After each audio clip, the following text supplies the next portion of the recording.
Alright, so you want to learn how to write better text response essays in English? Well, I'm here to help you work that out. The way I like to explain it to students is that really we're looking for three main things whenever we pick up one of your essays.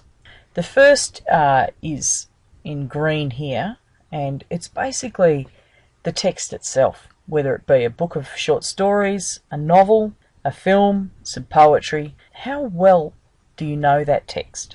Are you really familiar with it? Do you know the characters? Are you able to recall specific details? Do you know the plot? That sort of thing. How well do you know your text? The second really important component of writing good essays is the essay question itself. You asked a question, and then your essay is nothing other than the answer to the question that we give you. So how well have you understood what we're asking you, and how good is your answer to the question? How clever is it? The third component is the structure of the essay, and this is one of the areas that students seem most kind of daunted by. Have you followed the structure, essay writing structure, with an introduction, body paragraphs, a conclusion? Have you followed that structure in the way that we want you to? And how well have you written it? Have you followed the conventions of English with full stops, capital letters? Are your sentences correctly constructed in terms of grammar? And how sophisticated is your writing? How good's your vocabulary? And how interesting is the way that you've written it?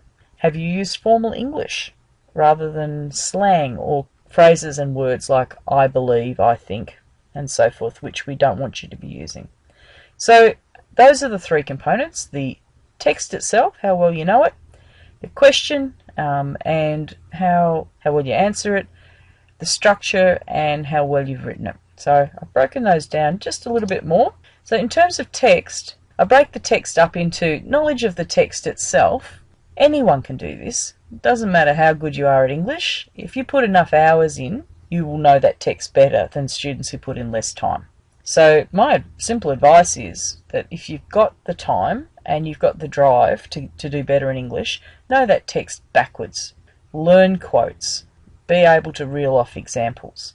And in your essays, you're going to be wanting to show this knowledge of the text. You've got to actually not just have it in your head, but then get it down on paper. But you've got to know it to begin with. If you don't know it to begin with, you can't put it on paper.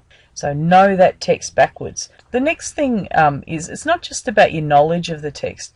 It's also about your ideas on the text and how deeply you've thought about that text. And some of that is, talent. Some people are more talented at thinking deeply about things and writing more, about those deep kinds of things.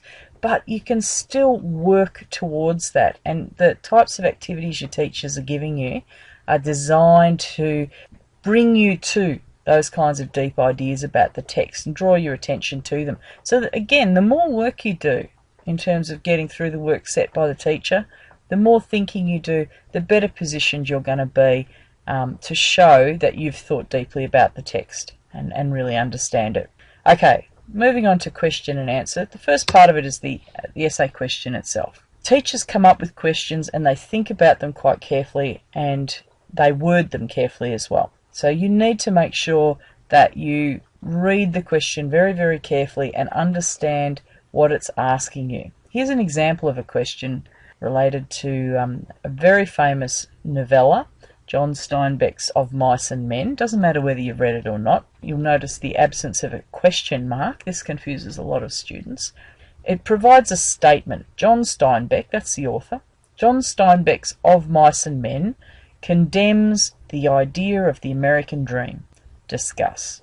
So this first part of it provides, I guess, a statement, an idea about Of Mice and Men and what John Steinbeck does in it. And it's suggesting that he condemns the idea of the American dream. The American dream is that idea that anybody in America, if they work hard enough, they can make it. They can get somewhere, they can have a great life. The question in this case says that he's condemning that idea. So one of the first things you should do there is you should look at the key words, and in this case that word condemn is important. A dictionary definition of the word condemn is to express strong disapproval of. There's a second definition here, and you have to be careful when looking things up in dictionaries to pick the one that makes sense. In this case, you can condemn someone to prison, for example. It's not that. It's the first one, to express strong disapproval of. So in other words, John Steinbeck's Of Mice and Men expresses strong disapproval of the idea of the American dream. And your job then is to work out, okay, do I agree with that or not? Do I agree with it in some ways, disagree with it in other ways? And here we're now moving on to our second part of that question and answer thing, our response to the question, working out an insightful answer to whatever it is that's been posed, whatever question you've been asked. Once you understand what it's asking you, then you can start working out what you would say in response to it. Your answer to the question, it really should be one that has it has around 3 key supporting points involved in it. So it shouldn't be just a yes/no answer. It should have 3 developed points that you can flesh out in your essay itself. That kind of moves us along to this third part of the essay wheel, I suppose, structure and writing. The structure and organisation of the essay, actually you take what we had over here and has now disappeared on me, those 3 supporting points. You need to structure those into an essay that follows a format. And the format of the essay, it has a certain shape to it. It has an introduction, see this bit here? Introduction, followed by 3 paragraphs, each of which makes a point in answering that question. Alright, 1, 2, 3 points. Within the paragraphs you've got your evidence. In this case I've got it, don't forget the quotes. And how your quotes will show the examiner how well you know the text. They're buried in these body paragraphs, okay? And then it finishes with a conclusion. I go into this in a lot more depth in other videos. But that sort of structure, once you get your head around how to structure an essay, it isn't that complex, really. In lots of ways, it's the deep thinking. Once you know the structure, the harder stuff is that deep thinking and that analysis and so forth. That's actually the harder bit to develop. Structure's not that hard, but you need to know it. Okay, so the last little bit that I'm going to cover in this kind of overview video is simply the writing. You have to write as well as you possibly can, and to get a good mark, you must write really well. You must write in formal English. That means not using slang. You've got to have your best grammar, punctuation, spelling, accurate construction of sentences, the correct word choice, and the good A essays and A+ essays, the writing in those is going to be fairly sophisticated. It's going to have a really good vocabulary. I'll provide another video on writing, but just briefly, my suggestion for writing is always read the writing of those who write better than you do and pinch their ideas. That's all I did when I was learning to write. I read good stuff and I thought, that word, however, I'll use that next time I'm writing something.